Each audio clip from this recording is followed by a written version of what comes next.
પાલિશ પાલિશ સાપ પાલિશ। આજથી 10 વર્ષ પહેલાં વહેલી સવારે અમદાવાદ સ્ટેશને ઉતર્યો ત્યારે બેગ લઈને બહાર નીકળતા હારબંધ બેઠેલા પોલીસવાળાઓ મુસાફરોને જોઈને મોટે મોટેથી બૂમ મારી રહ્યા હતા। ઓફિસે જતાં પહેલાં ચર્ચગેટ સ્ટેશને બૂટને પોલિશ કરાવવાની રોજની આદતથી ખેંચાઈ એક બૂટ પોલીસવાળા સ્ટેન્ડ પર અનાયાસે પગ મુકાઈ ગયો। સાબ, ક્રીમ પાલિશ કરવાનું છે? હા, બૂટ કાઢી આલો તો બરાબર કલર થાય। વાંકા વળી બૂટની દોરી છોડતા છોડતા પોલીસવાળાના ચહેરા સામે જોયું। ચહેરો ક્યાંક જોયેલો હતો પણ યાદ આવતું નહોતું। એ બૂટને કલર લગાવતો હતો, દોરીને રંગતો હતો ને પછી પોલિશ ક્રીમ લગાડતો હતો। ત્યાં સુધી એના અણસારનો તાગ મેળવવા એની જોડે વાતોએ વળગ્યો। અચાનક યાદ આવ્યું ને એને પૂછી બેઠો, તારું નામ ધનિયો કે?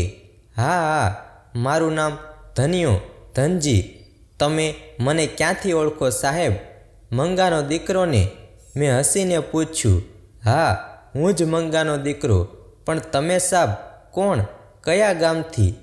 હવે મારો અણસાર મેળવવાનું કામ ધનિયા માથે આવી ગયું। એ એના ભૂતકાળને ખોતરી રહ્યો હતો ને હું મારા આ ધનિયાને 5-7 વર્ષની ઉંમરે જોયો હતો ત્યારે એના બાપની ઉંમર 60-65 વર્ષની હતી।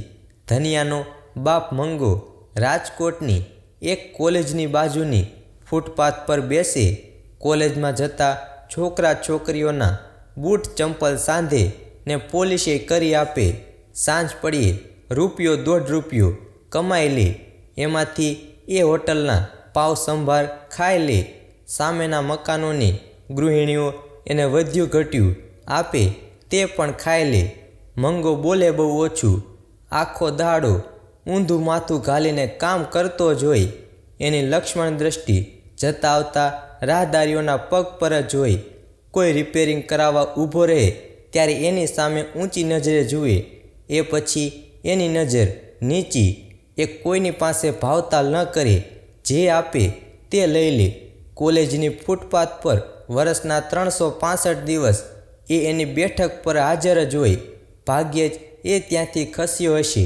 મંગાના આ ગૂંગા જીવનમાં એક દહાડો વસંતનો વાયરો વાયો। કોલેજના કમ્પાઉન્ડમાં ઝાડુ કાઢતી મચ્છી પોતાના નાનકડા છોકરાને લઈ ઝાડુ કાઢવા આવતી।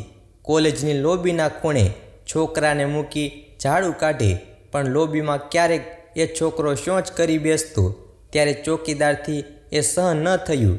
એ પછી મચ્છીને ધમકાવી કાઢે। એની કચકચથી કંટાળી મચ્છી છોકરાને મંગા પાસે બેસાડી આવતી। સવારના ઘરાકી ઓછી એટલે મંગો છોકરા જોડે રમતો। ક્યારેક એ એને પોતાના સાધનો પણ રમવા આપતો। 2-3 મહિનામાં છોકરો મંગા જોડે હળી ગયો। હવે તો મચ્છી ઝાડુ કાઢે ત્યાં સુધી જ નહીં, કોલેજ લેબોરેટરીના ફરાશ ફિરજી જોડે નિરાતે વાતો કરી બીડીના કશ તાણી પાછી આવે ત્યાં સુધી એ છોકરાને મંગા પાસે રહેવા દેતી। પછી તો પ્રીત પાગરતી ગઈ હિરજી અને મચ્છી વચ્ચે ને મંગા અને છોકરા વચ્ચે। એક દહાડો મચ્છી વહેલી સવારે ઝાડુ કાઢવા આવી ત્યારે છોકરાને મંગા પાસે મૂકી એ હિરજી પાસે ગઈ। કોલેજના પાછલા કમ્પાઉન્ડમાંથી બંને સરકીને એસટી સ્ટેન્ડ પર ચાલી નીકળ્યા।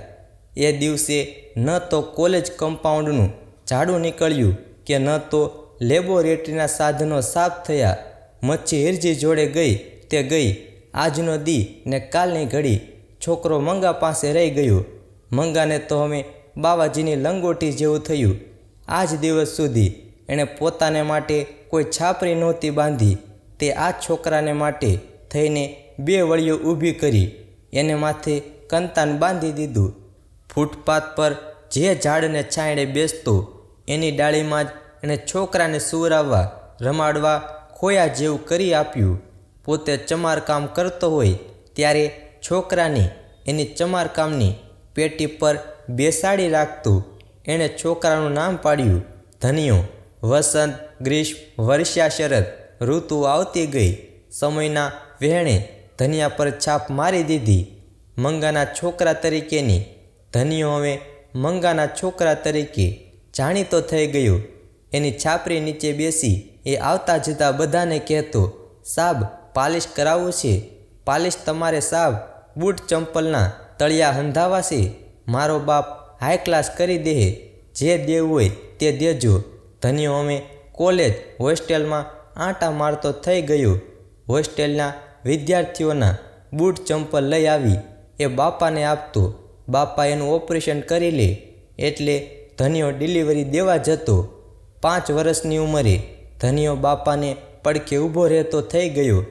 ધનિયો 7 વર્ષનો થયો ત્યારે એણે બાપા પાસે માંગણી મૂકી, બાપા પાલિશની ડબ્બીને બુરાશ લઈ દેને મને, તને પાલિશ કરતા આવડે છે, તું શીખડાવી દેજે. આ હોસ્ટેલના આંટા ફેરા કરીને મારા ટાંટિયાની કઢી થઈ જાય છે. તું બુરાશને ડબ્બી લઈ દે તો ત્યાંને ત્યાં બેહી પાલિશ કરી દઉં. સારું.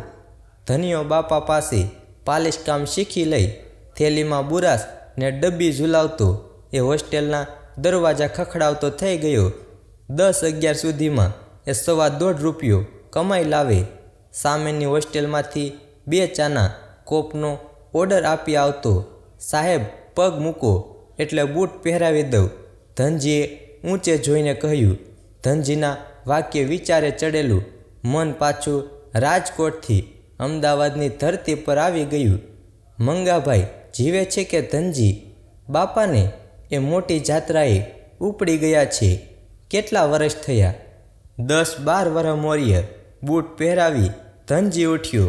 બેગને પોતાના સામાનની પાછળ રાખી બાજુવાળાને ભલામણ કરી એ સામેના ટી સ્ટોલ પર લઈ ગયો. એને ઘણું કહેવાનું હતું. ચા પીતો જાય ને વાતો કરતો જાય.